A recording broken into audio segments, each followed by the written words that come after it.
Bonjour tout le monde, Fred d'Inaxis.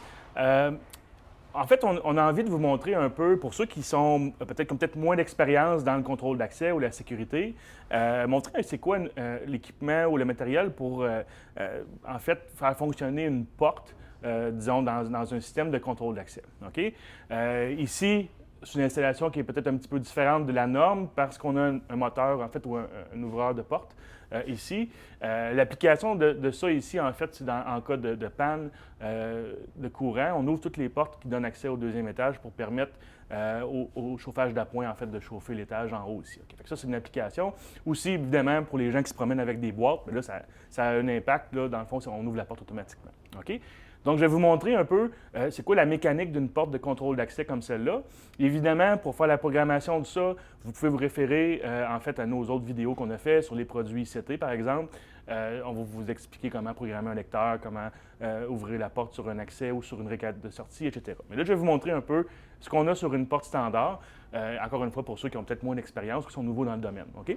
Donc, essentiellement, ici, on a un lecteur de carte avec clavier. OK? Donc, cette porte-là, en ce moment, est configurée en carte ou PIN. Donc, j'ai le choix de déverrouiller avec mon code en faisant la touche Enter ou simplement de passer ma carte. Pour ouvrir la porte, pour vous montrer, je vais utiliser un autocollant ici qui est sur mon casier de téléphone. OK? Et puis, quand on va passer au niveau du lecteur comme ça, vous voyez, le lecteur vient vert. La porte ouvre automatiquement parce que ça, c'est une installation qu'on a voulu faire de cette façon. Mais ce n'est pas standard. Normalement, on va aller simplement tirer sur la poignée pour ouvrir la porte. OK? Ensuite de ça, ce qu'on a comme matériel ici, pour donner l'état de porte, on a ici un contact de porte, OK, qui est un aimant. Essentiellement, on a la partie aimantée qui est dans le cadre de la porte. OK, donc je vais fermer. Ce que ça nous permet de faire, essentiellement, c'est que quelqu'un ouvre la porte sans une lecture de carte ou sans une requête de sortie. Alors, on a un événement de porte forcée. Et dans le cas du système intégré ICT protégé GX ou WX, l'événement de porte forcée peut être rapporté à la centrale. Donc, c'est vraiment intéressant. C'est un système unifié. C'est un des gros avantages du système que ICT produit. OK? Donc, essentiellement, lecteur de carte avec clavier, dans le cas présent, on a en fait, à la lecture de carte sur un accès permis, on active une sortie pour déverrouiller la gâche qui contrôle le verrou de la porte. Puis, on va avoir une sortie qui va s'activer pour déclencher le moteur pour ouvrir la porte automatiquement. OK? Donc, ça, c'est le cas pour cette porte-là ici. Un autre item dont je ne vous ai pas parlé encore, c'est ce qu'on appelle une requête de sortie. Alors, on le voit ici, un détecteur de mouvement qui va détecter si je passe près de la porte comme ça, et la porte, dans ce cas présent, va ouvrir automatiquement.